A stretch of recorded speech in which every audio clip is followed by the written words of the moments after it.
up our lesson on who? Hannah. Very good, very good. Now, sometimes I do a recap of our last lesson, and quite a few of you have told me that you enjoy that because it gets you back in focus on where we are. So, that's what we're going to do. We're going to summarize last week. And actually, I want to pick back up and look at the first lesson first for a minute. And this is where Hannah was praying silently to the Lord for a child. And we all know that the custom of that time was for prayers to be said out loud instead of silently. And then when Eli, who was the priest for 40 some years and a judge, could not hear Hannah's prayer, so he automatically assumes the worst. He actually accuses her of being drunk. I know, Wilma, you hadn't been here, so maybe this will help you. And even though this was not the case, he tells her, go home, sleep it off, and then you can come back to the place of worship. Well, that's when Hannah quickly tells him, no, you got this all wrong, Eli. I hadn't been drinking. I'm simply praying to God silently because I did not want anybody else to know what I was praying about. It was private. So, now in last week's lesson, we saw Eli realizing that he had made a mistake with his situation. And he tells her, don't stress out for what I'm telling you. Don't stress out for what other people's telling you.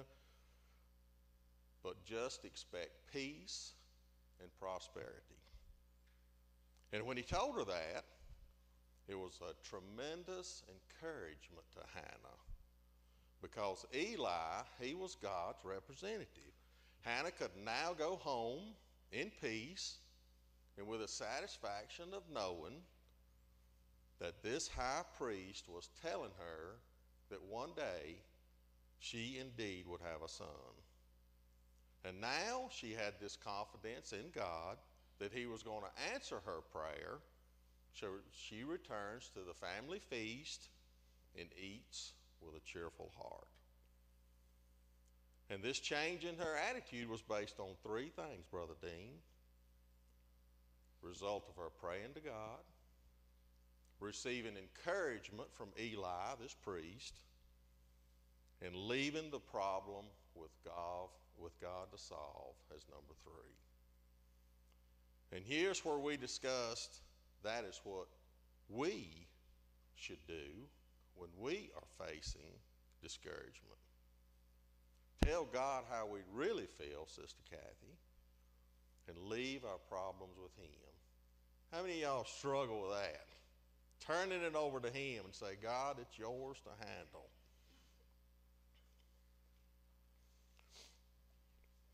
So then we discussed how Hannah and Elkanah returned home, and the Lord did remember her, and she conceived, and she had a son named Samuel. And Hannah was totally aware that this son was a gift from God and an answer to her prayers. But she also knew that she had promised to give him up for service to the Lord. So now it was about time for the next Passover feast. And Samuel, he was a very small baby at the time. And for mothers with small children to not go to this yearly feast and stay home to take care of their children was okay. It was understandable. And it was also customary for a baby to be breastfed for 2 to 3 years. And since Samuel was not weaned from Hannah, she did not take him to the feast. And by not going, this would allow her to spend some time with Samuel. But it would also take that burden off of Eli because he wasn't in any kind of situation where he could take care of a tiny baby. But this situation did not mean that Hannah was breaking her vow to the Lord, because God had done what she asked him to do. So after Samuel was weaned from Hannah, she did follow through on her promise. and gave Samuel to the Lord to serve for service for all the days of his life. We then discussed how Samuel will never stop being Hannah's son, but he will also never stop being God's servant either. And we ended our lesson discussing Hannah praising God for all of his blessings and all of his supreme power. So I hope this gets everybody caught back up to where we are. So let's continue in this story and see if Hannah ever sees Samuel again. So let's turn to 1 Samuel chapter 2, verses 18 and 19.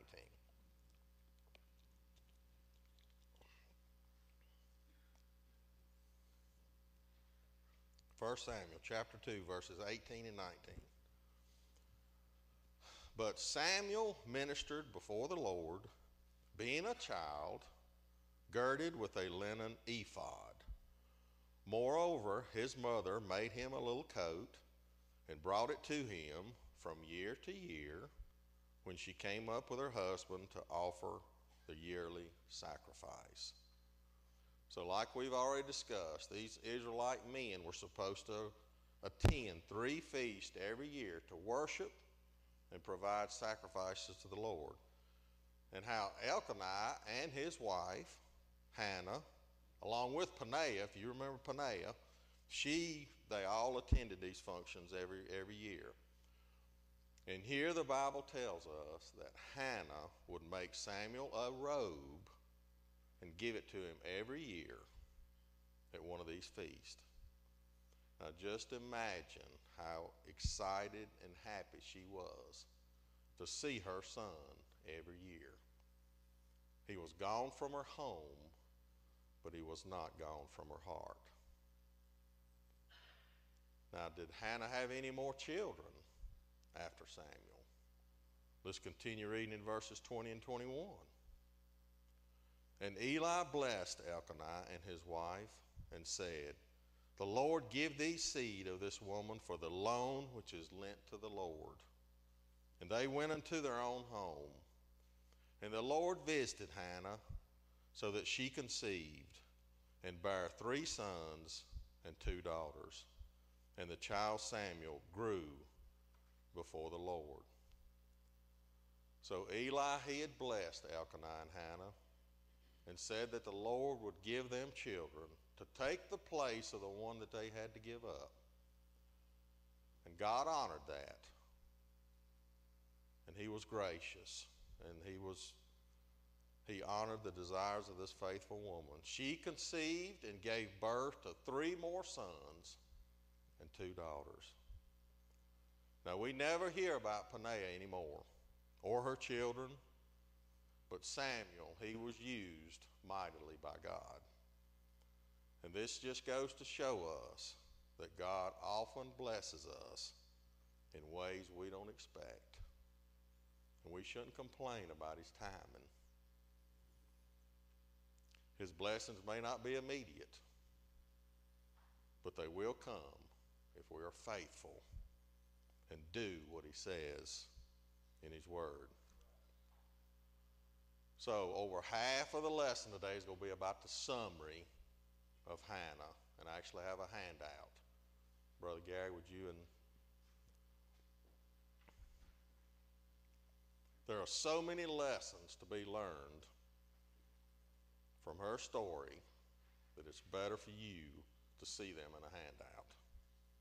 Now this handout is back and front, and there's some room on there if you want to write a few notes.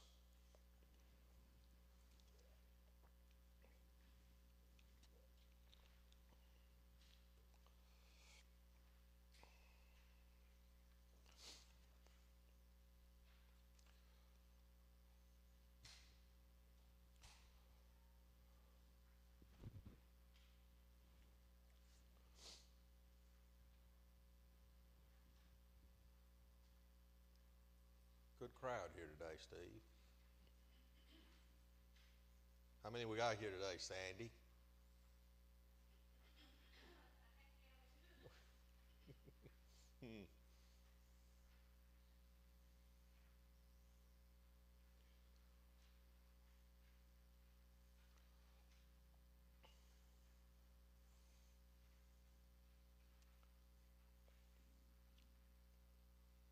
All right, so Hannah is one of the most recognizable women in the Bible.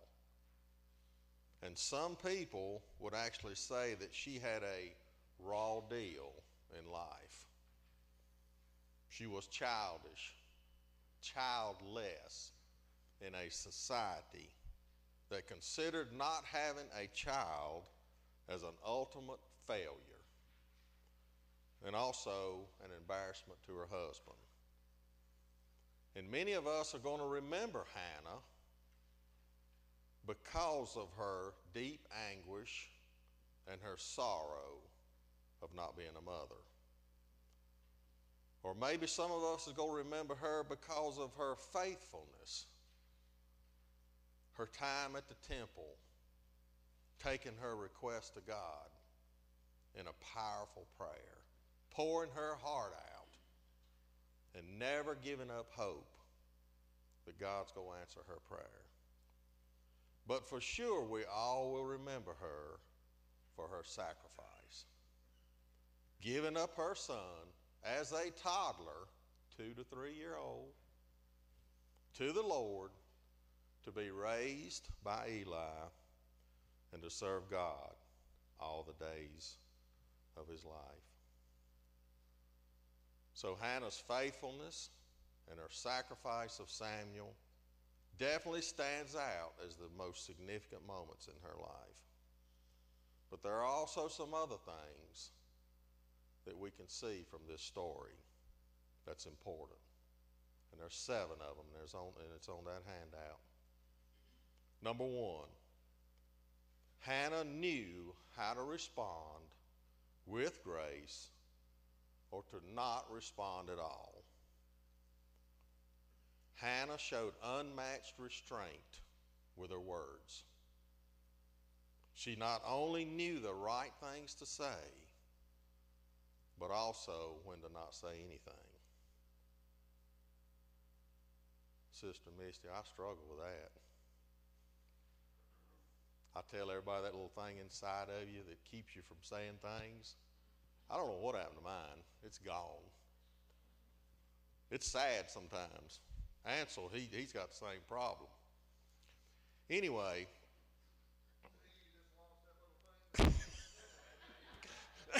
it come to focus again, didn't it? Now back to the summary of the lesson. So, now for years, Peninnah, Elkanah's other wife, ridiculed Hannah for her infertility. We read that. But instead of responding with anger and saying something that she would regret, she kept her mouth shut. All she did was cry, and she didn't eat. Remember that, Kathy? She didn't say anything. But then, during one of these feasts, Hannah had enough of the ridicule. She didn't lash out at Peninnah, but she knew it was time for her to do something. So she left the dinner table and she went straight to God with a prayer. And that's when her character was tested, when Eli accused her of being drunk. But here again, Hannah demonstrated grace in humility through her words. She described herself as Eli's servant, and she acknowledged his position of authority. She could have easily mouthed back at him and fussed at him, but she chose to display proper respect for the man. Number 2, Eli the priest had asked God to bless Hannah with a child more than one time. So once Hannah explained her prayer to Eli, his heart softened up and he assured her of God's intention to answer her prayer. That was the first time that Eli went to God on Hannah's behalf. But the story didn't end with that. Didn't end with her giving birth to Samuel. It didn't end when she took him to the temple either. Each year, Eli blessed Elkanah and Hannah again and again, asking God to give them more children because of their original sacrifice of Samuel. Then number 3 is a continuation of number 2. Hannah had 5 more children after Samuel. So God just didn't honor Eli's blessing the first time. He continued to answer the prayers for Hannah. She had 5 more children, 3 more sons and 2 daughters. Number 4, Hannah was the 4th woman in biblical history to suffer through infertility. Now, before Hannah, there were 3 other women who suffered grief and sorrow for not being able to have children. Sarah was the first, followed by Rebecca, and then Rachel. And the difference in all these women is that Hannah accepted God's promise with unwavering faith, where the other 3 did not. Sarah actually laughed when she was told she would have a child at 90 years old. Rebecca even questioned the Lord by saying, "If all is well, why am I like this?" as those 2 twins struggled in her womb. And Rachel, she gave the responsibility to her husband, saying, "Give me children or I will die." But Hannah trusted God without doubt or without concern. Her faith in the Lord was just another quality of her godly character. Number 5, Hannah's famous prayer may have prophesied the coming Messiah. As Hannah dedicated Samuel back to the Lord, she fulfilled her commitment. And after she went through it, she praised God for his blessings, and she thanked him for his sovereignty. And at the end of her prayer, we find evidence of God's plan for the salvation of all mankind. 1 Samuel chapter 2, verse 10, you don't have to turn there. The adversaries of the Lord shall be broken to pieces. Out of heaven shall he thunder upon them. The Lord shall judge the ends of the earth, and he shall give strength unto his king, and exalt the horn of his anointed.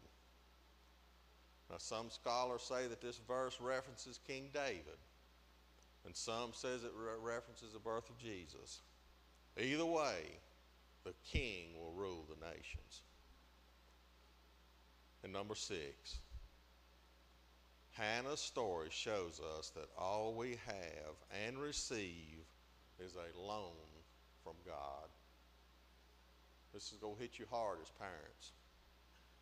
Hannah may have had many excuses for being a possessive mother, but when God answered her prayer, she followed through on her promise to dedicate Samuel to God's service. She discovered that the greatest joy in having a child is to give that child fully and freely back to God. And she entered motherhood prepared to do what all mothers must eventually do: let go of their children. When children are born, they are completely dependent upon us for all their basic needs. And this causes us to forget that those same children are going to grow up one day in a very few short years. And there will come a time when we will have to stop trying to influence them. No more holding, pulling their emotional cords. We have to let them loose, to let God do what he has called them to do. This is the right thing to do as parents. You'll always be their parent, but no longer their guide. Now, for some parents, this is not easy to do. And it might involve a few tears, but God uses Hannah to show us that this is possible. If anyone cherished her child, Hannah did. But even she knew that children are a gift from God. So even though we're given the privilege to care, guide, and train our children, we must gradually release them into a life to allow them to become mature, independent adults. And finally, number 7, what actually was the purpose of Hannah's story? Why not just start with Samuel being in the tabernacle, or just start with him being a judge? Why not simply let him be born to a God-fearing couple and then send an angel to tell them to dedicate their son to God? Why put Hannah through this grief and this struggle? Why? Well, it's because God is glorified in Hannah's story. Her weakness, her trust in God as she turned to him, and her faithfulness in bringing Samuel to God as she promised are all evidences of God working in Hannah's life. Her tears were to be part of the glorious story of what God was doing in Israel's history. So in the end, Hannah probably never dreamed when she prayed for a son that someday that son would be a prophet of God, a judge, and a leader in the nation of Israel. And she probably never dreamed that once she had Samuel, she would be blessed with many more children after that. And she probably never dreamed that her prayer would become part of God's holy writings. But Hannah's life does illustrate that God does indeed hear and answer the prayers of those who come to him in faith. Contentment comes with believing God and finding rest in him. Contentment starts in the heart and not with possessions. The fact that Hannah had to wait for some things did not mean that she was doomed for failure. Waiting and being patient for things is definitely not a curse. In fact, God always uses patience to produce a blessing if we will remain faithful to him. And Hannah's longing for a child was obviously a desire placed in her heart by God, right? But that does not mean that our human desires, even though they may overwhelm us with sorrow when they are not met, that is not sinful in God's eyes. He understands our feelings, and he can use our weaknesses to accomplish great things. So despite the traumas that we face in the world around us, all we have to remember is that God knows our story from beginning to end, and that he has a purpose for everything that we go through. And yes, every one of us experience desires that will not be satisfied and circumstances that's going to cause us grief. And a lot of times we don't understand these things. But church, let's just keep our trust and faith in God. That is the main lesson from what Hannah's life is telling us. Well, that ends our lesson on Hannah, and I hope you've enjoyed it. She is definitely another woman in the Bible that has a great story. I do appreciate your attention this morning. Brother Steve, you're going to be back next week in Luke. So I do appreciate it. Brother Ralph, will you dismiss us in prayer?